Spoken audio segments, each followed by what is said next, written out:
Bismillahirrahmanirrahim. Assalamualaikum warahmatullahi wabarakatuh. Alhamdulillah wassalatu wassalamu ala Rasulillah wa ala alihi wa sahbihi wa man wala. Alhamdulillah, pada hari ini kita akan mulakan sedikit perkongsian bacaan mengenal huruf Al-Quran. Jadi insya-Allah saya akan dalam beberapa siri saya akan berkongsi dengan para pendengar dan yang para penonton berkenaan bagaimana kita nak membaca Al-Quran. Cuma pada hari ini saya akan bermula dengan Iqra yang pertama. Jadi saya menyasarkan pengguna ataupun penonton bagi video ini adalah mereka yang mungkin telah sedikit berusia, bukan kanak-kanak ya. Maksudnya sedikit berusia tapi mahu mula mempelajari Al-Quran sebagai satu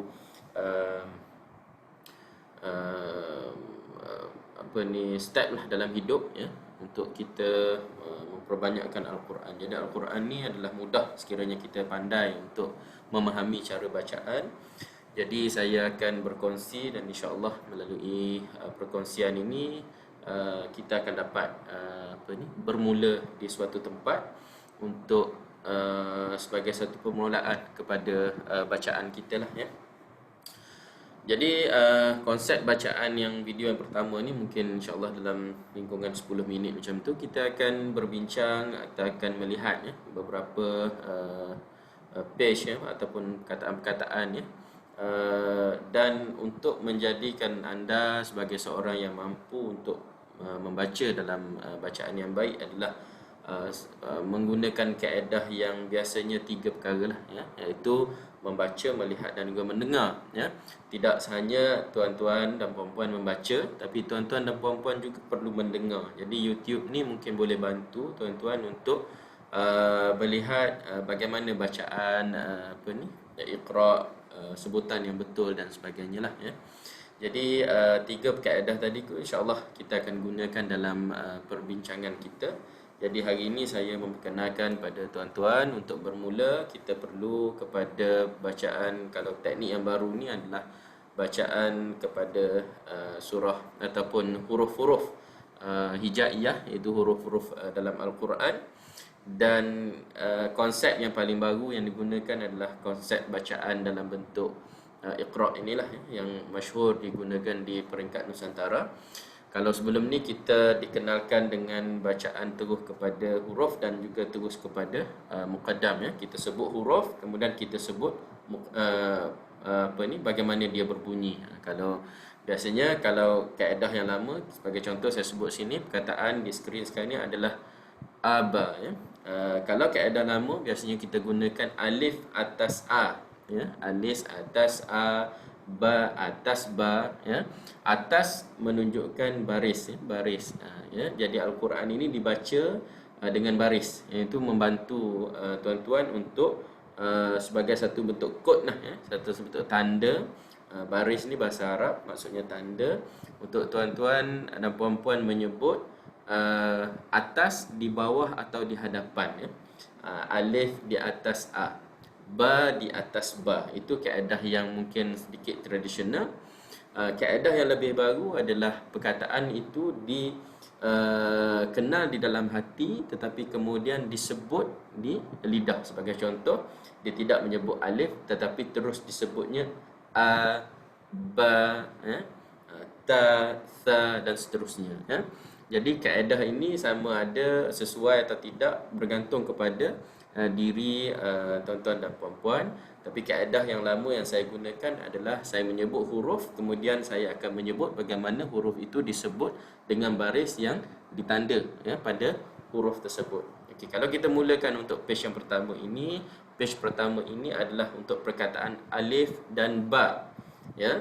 Alif atas a, ba di atas ba. Jadi tuan-tuan boleh mengulang perkataan ini mengikut kesesuaian sendiri, sama ada untuk menyebut perkataan ataupun jenis huruf dan juga barisnya, ataupun terus boleh menyebut bagaimana bunyinya ya. Sebagai contoh saya gunakan kaedah pertama, alif atas a, ba di atas ba di atas ba, alif di atas a, ba di atas ba, a di atas ba di atas a di atas a ba a. Ya, itu kaedah yang biasa kita gunakan, kaedah tradisional, ba di atas ba, alif di atas a, ba di atas ba a ba.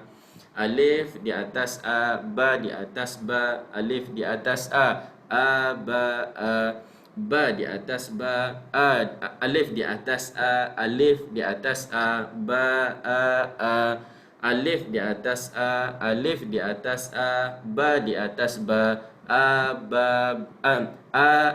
ba, maafkan saya. Ba di atas ba di atas ba, alif di atas a, ba a. Alif di atas a, ba di atas ba di atas ba, ba. Begitu seterusnya, ba di atas a, alif di atas a, ba di atas ba ba. Alif di atas a, ba di atas ba, alif di atas a ba a. Alif di atas a, alif di atas a, alif di atas a ba di atas ba di atas ba di atas ba ba. Begitu seterusnya, alif di atas a, ba di atas ba ba. Alif di atas a, ba di atas ba ba. Alif di atas a, ba di atas alif di atas a, ba di atas ba ba. Itu kaedah bacaan, mungkin kaedah yang tradisional, tapi kaedah yang baru dia menggunakan perkataan alif kita boleh terus sebut ba ba ba ba ba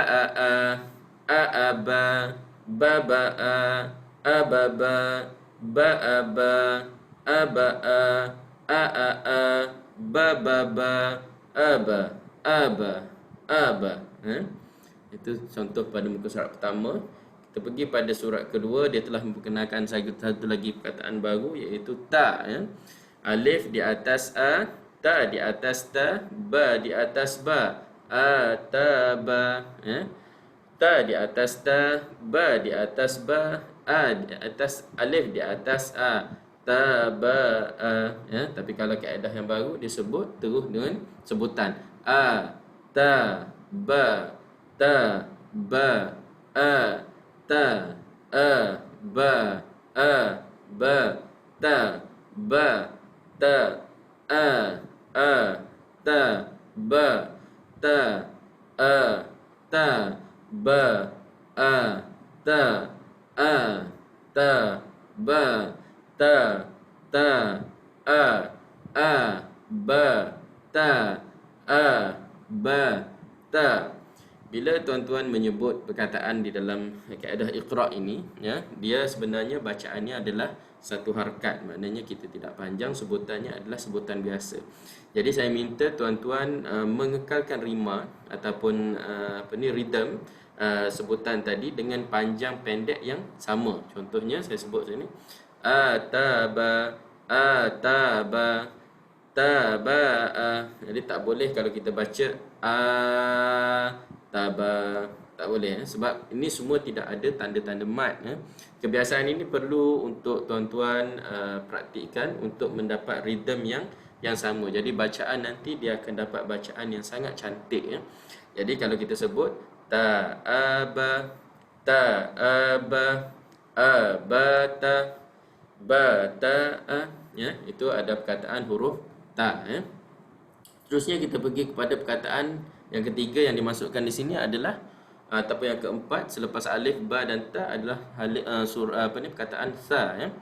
Jadi sa ni adalah perkataan di hujung lidah ya. Dia berbeza hampir perkataan yang sama nanti akan dijumpai adalah huruf sa ya. Sa dengan sya dan juga sa ya. Tiga perkataan ini berbeza cara sebutannya tapi dia hampir sama ya. Jadi kalau kita ulang kat sini adalah sa'aba, sabata, batasta, ba'asa, ataba, sabasa, tabata, asasa, ta ta a, ba sa sa, sa ba ta, ba ta sa, a ba ta sa, a ba ta sa. Itu adalah perkataan huruf yang keempat, huruf sa. Saya teruskan lagi. Perkataan huruf kelima adalah jim, ya. Jim, ya. Jim ini untuk dikenal dia duduk di tengah titik dia, ya. Ja, ya. Sebagai contoh di sini ajaja, sa aja, ataja, sabaja, bajasa, saaja, jaaba, jaasa, taaja, sajaja, jaaja, jasasa, abatasaja. Itu adalah huruf ja, dan seterusnya adalah safhah yang kelima atau muka surat kelima, jaha, ya. Ja, jim dan juga huruf ha. Ha ni kita kalau kampung kita sebut ha tajam, ya. Ha tajam. Dia ada satu lagi ha bulat, ya. Ni adalah ha tajam yang bunyinya lebih pada pedas, ya. Ha, ya. Ja a ha, ha ha sa, ja hajata, bahasa, jahata, ahaba, ja'asa, ha'aha, sabaha, ta'aha, ajaja, ahaha, abatasajaha. Ha ni dia berbeza dengan perkataan yang he. Jadi bila sebut ha ni dia lebih ke dalam tengkuk kita, ha, ataupun dilepas sikit pada rongga tengkuk kita. Jadi kita sebut ha, ya, lebih pedas, ya. Okey. Berbeza dengan huruf jim. Jim ada satu titik di perutnya, ya. Ha dia tidak ada sebarang titik, ya. Seterusnya kita pergi ke muka surat yang ke-6. Kita diperkenalkan dengan perkataan huruf kha, ya, kha, ya. Berbeza dengan jim yang ada titik di perutnya, ha tidak ada titik, kha ada titik di atasnya, ya. Jadi kalau kita sebut jaha kha, ya, kha ini kita sebut dalam keadaan kita sempitkan lidah kita dengan belakang ataupun depan rongga tengkuk kita, jadi bunyi dia lebih bunyi dia ada bunyi bergetar, ya. Jadi kalau kita try kat sini, kita cuba ha a kha, ja a kha, sa a kha, kha ta ja, ba a kha, ta ja sa, ta ha sa, ja a ha, ba ha sa, ta a kha, ja ha sa, a kha kha, ja ha kha, abatasajaha kha, ya. Jadi kalau kita sebut kha tu jangan terlalu keterlaluan, ya. Kha contohnya, dia tidak perlu sebagai keterlaluan, dia hanya perlu bersederhana, ya, sebutan kha itu tadi, ya. Seterusnya adalah perkataan da, ya. Okey, da, ya. Da, kha da da, ya, kha da da, ya. Ada kalau sebutan kadang-kadang kita sebut kha da da, ya. Itu sebutan biasa orang Nusantara, kha da da, lidah untuk orang Nusantara, ya. Jadi kebanyakan ada yang sebutnya kha da da, ya. Da itu lebih ke depan, ya. Kha da da, ha da kha, ha da sa, jahada, kha da da, ha jada, sabada, jahakha, habada, jadaja, hajata, khadada, abatasajaha khada. Jadi perkataan ini disebut sama ada kita sebut dal ataupun dal, ya. Kalau boleh lebih ke depan itu lebih baik, ya. Jadada, ya, sebagai contoh, ya. Seterusnya adalah perkataan huruf za, ya. Berbeza dengan da, za ada satu titik di atas, jadi kita kena kenal dia adalah da'adha, khadadha, ahada, jahadha, khatada, Sa'adha, dia dekat-dekat. Sa'adha, jahakha, jahakha, dhabaha, hadatha, akhadha, da'adha, khadadha, abatatha, jaha, khadadha. Seterusnya kita pergi kata-kataan ra, ra, ra ini perkataannya, dia boleh jadi tebal dan dia boleh jadi nipis bergantung kepada kedudukan dia dan sebutan dia dalam satu-satu perkataan, Cuma bila dia datang perkataan ra baris di atas, sebutannya adalah ra, tebal, Dia bukan ra, Ada orang baca dadara, itu tidak tebal, Perkataan yang betul sebutannya adalah dadara, khadara, rahada, jarada, rahatha, rahatha, tadhara, barada, kharaja, hadara, Huruf dha, saya lupa sebutkan pada page yang sebelum ini. Huruf dha ini adalah huruf yang di hujung gigi, Hadara, dha itu duduknya di hujung gigi, dan kalau boleh biasanya kita sebut dia ke tepi sikit. Hadara, kita sebut dha itu dia lebih ke tepi, jadi dia sangat nipis sampai keluar angin daripada mulut kita.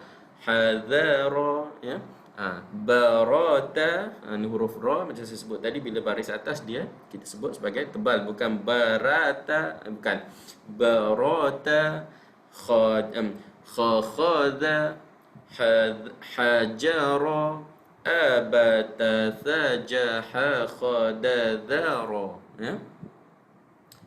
Seterusnya adalah perkataan raza, ra'aza, dharaza, zadara, zajadha. Za ini berbeza dengan za yang tadi. Za ini lebih tajam, lebih tebal.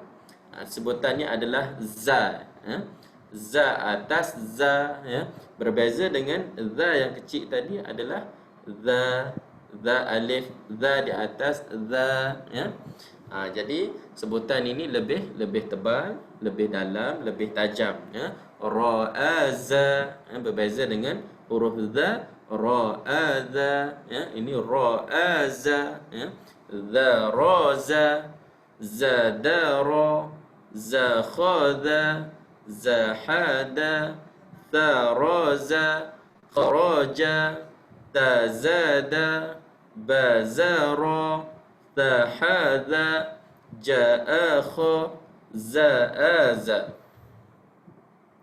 abata, thajaha, khadadha, raza. Jadi untuk video ini kita buat sampai huruf za. Jadi saya harap tuan-tuan dan puan-puan telah melihat perkataan yang hampir-hampir sama. Sebagai contoh, dengan ra, dengan za dan dha, tiga beradik ni dia sebutannya sama tapi sebutannya berbeza. Walaupun hampir sama, ra kena tebal bila dia berbaris atas, dia tak sebut dengan ra. Huruf dha kita sebut di hujung gigi kita ataupun di hujung bibir kita, dha. Tapi huruf zai macam pedang, dia lebih tajam, kita sebut dia dengan lebih dalam, kita sebut zai, zai. Tapi huruf dha dia lebih, alladzina sebagai contoh, dia lebih nipis, jadi saya sehingga muka surat 10 ini saya rasa ini perkongsian saya untuk video yang pertama ini, dan insya-Allah kalau tuan-tuan dan puan-puan dapat mengikuti video yang seterusnya, insya-Allah tuan-tuan boleh mengikuti perkataan ataupun huruf-huruf yang tambahan yang seterusnya. Dan juga saya akan kongsikan Iqra, PDF Iqra yang dikongsikan di laman web. Saya pun ambil daripada laman-laman web. So jadi saya kongsikan dengan tuan-tuan, dan insya-Allah boleh ikut link yang saya sharekan nanti dalam description pada video ini, insya-Allah. Jadi apa yang baik itu daripada Allah, apa yang salah itu adalah daripada kelemahan diri saya sendiri. Saya mohon maaf, dan semoga ada manfaat kepada tuan-tuan dan puan-puan. Dan insya-Allah tuan-tuan saya doakan dapat menguasai bacaan Al-Quran dan sebagai titik tolak kepada perubahan hidup kita, insya-Allah. Wabillahi taufik wal hidayah. Wassalamualaikum warahmatullahi wabarakatuh.